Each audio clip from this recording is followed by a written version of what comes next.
ये ओम का नियम क्या है?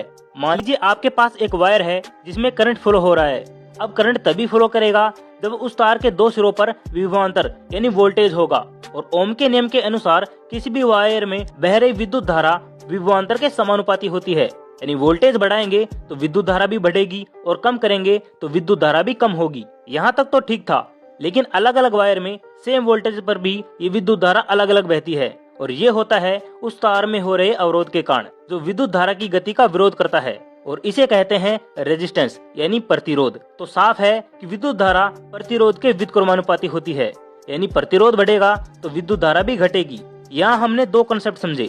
विद्युत धारा विभवांतर के समानुपाती होती है और विद्युत धारा प्रतिरोध के व्युत्क्रमानुपाती होती है। इन दोनों को मिलाकर बनता है I बराबर V/R।